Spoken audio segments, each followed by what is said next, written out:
Hi friends, welcome to SAP Administration Learning Platform. Before start today's video, first of all I want to thanks each and everyone those who subscribe to the channel. The reason behind it that we have completed 1000 subscriber. Really thanks to all those who subscribe to the channel and supporting me to make a new videos related to SAP HANA or the in the future definitely we will make some videos related to SAP basis administration as well and some video related to SAP cloud platform, some SaaS applications. So let's start for the today's video. So in the today's video we are going to learn database schema.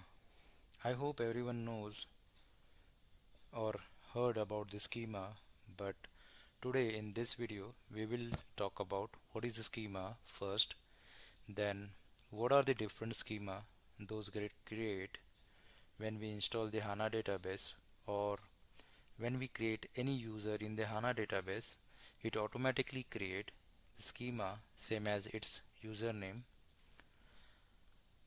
Apart from that, we will see how to create the schema with the command line, and for creating such a schema, which privilege user must have. Similarly, if we have to grant the access of the schema, so how we can provide that access. So all these things we are going to learn in this video. Let's start from the first topic, that is what is schema. In this database instance, this is a user logged in on the database, and by default this is the schema which get automatically create when we create the user in the HANA database. So you can see here the name of the user and the schema name is absolutely same, and if I am seeing inside, this schema have the multiple database object. So what is a schema? So schema is basically the logical container which contains the table, views, procedure and other database objects. And as I said, each and every user have its own schema. As we can see here, the name, username and the schema name is same.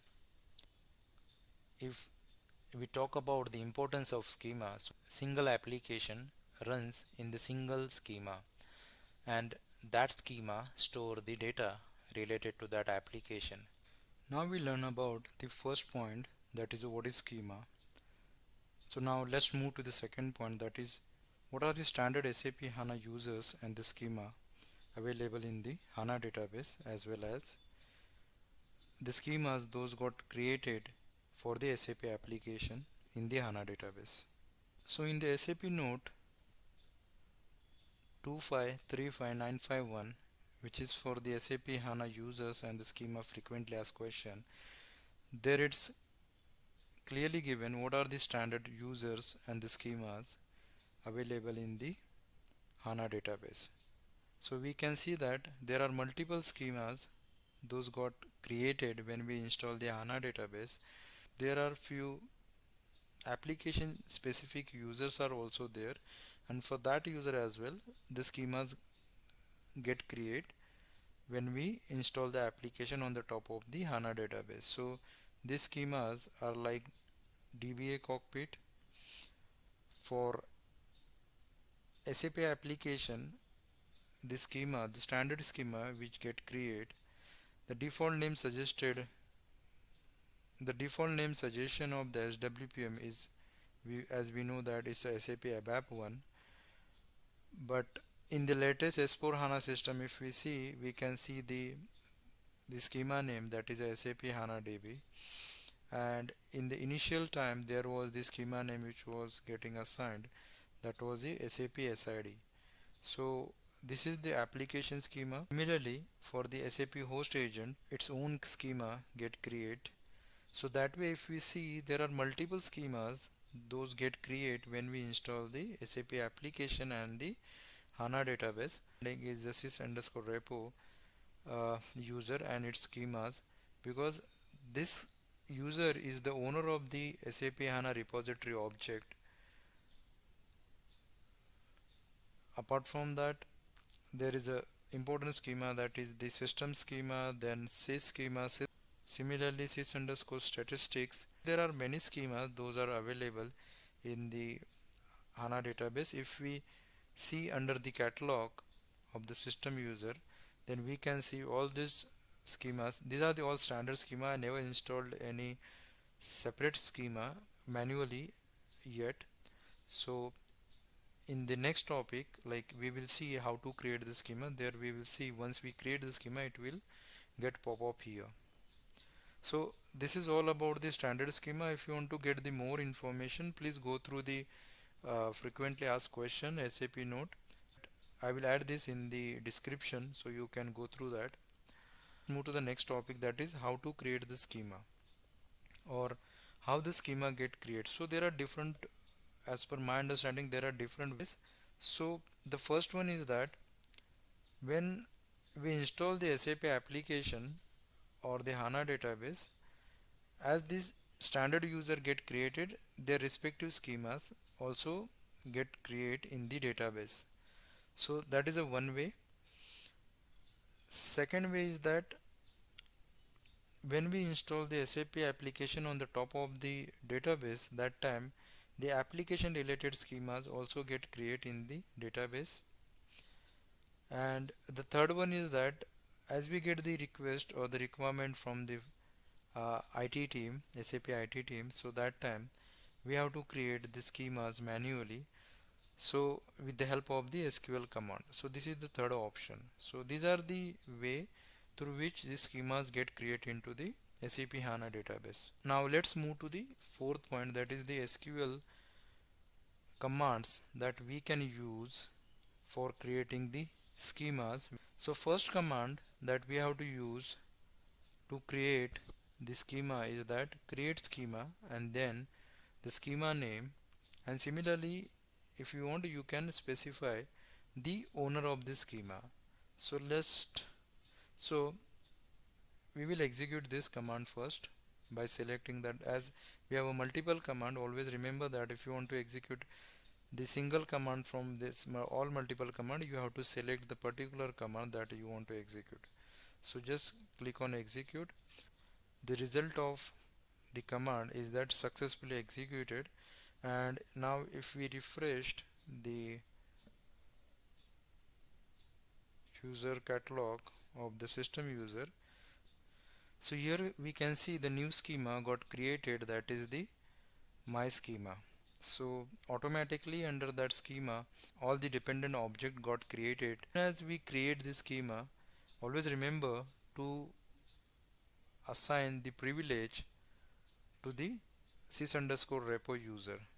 The reason is that the technical user sys underscore repo is the owner of all the object in the repository.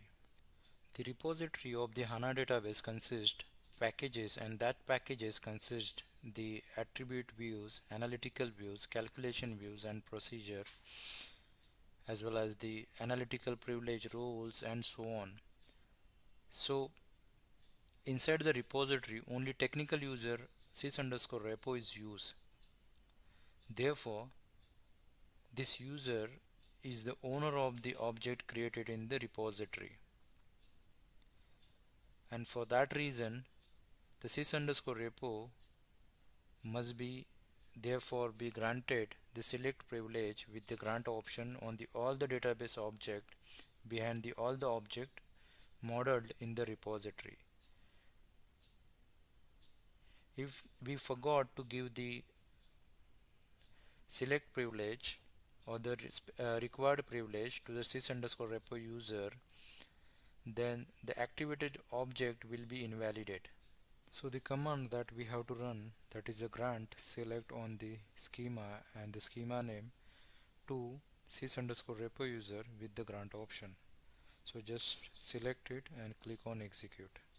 So we can see that the command is executed successfully. Now we will go to the sys underscore repo user, and so here we can see that the my underscore schema and the user is system, because we ran the command with the system user, and the select access is granted.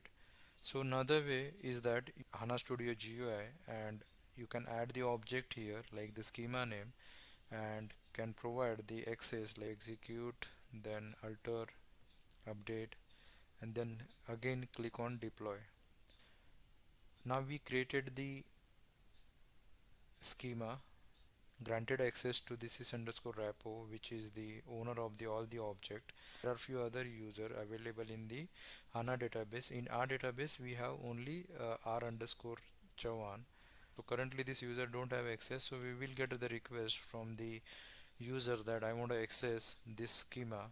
So that time what we have to do, we have to just run the simple command grant select delete or update whichever access they want, like full access or only select access. So we have to mention the access type here, and then which schema, on schema, the schema name, here we have to mention the my schema and the user ID. So and just click on execute. So now we have executed that, and we can see here now successfully the command is executed. So now we will just refresh the catalog for the user Archavan, and here now we can see that the user got access to the schema. So as we selected select delete update, so that way this user can create the table or the changes. If you want to do under that schema, he can do that changes. So the last one is that if in case if you got a request to drop the schema or the delete the schema, then we have to run the command that is a drop schema.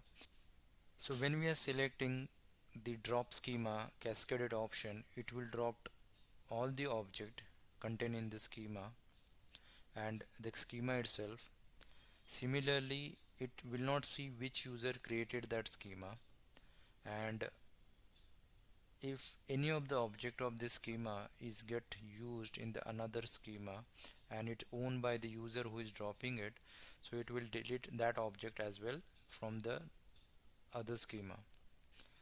Otherwise that object will be invalidated. Similarly, if we selected the restricted option while dropping the schema only in one condition it will get deleted or the dropped, if there is a no object available in that schema. If any object is there under the schema, it will throw the error. So for that reason, while dropping the schema, be careful while selecting the option. So this is about dropping the schema.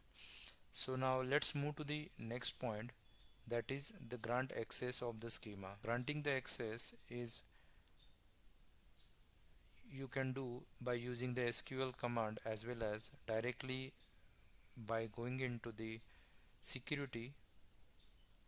Here also you can provide the access to the different user, but remember that the user who logged in into the HANA Studio and which you are using to provide the access must have that privilege or the role to assign the access to the another user. So this is all about the database schema. To get the information about the commands, you can use the SAP HANA SQL reference guide for the SAP HANA platform. Similarly, we have SAP notes which is related to SAP HANA users and schema. There also you can get the details information about the schema and its respective user. There are multiple documents. The one more is SAP HANA developer guide. So that all these document I referred when I try to share the knowledge with you guys. Still, if I am missing something, kindly provide you a suggestion about the improvement as well. So thank you for watching this video, and if you like, please subscribe to the channel, share the video with your friends, and click on the bell icon to get the notification of the upcoming videos. Thank you so much. Take care. Bye bye.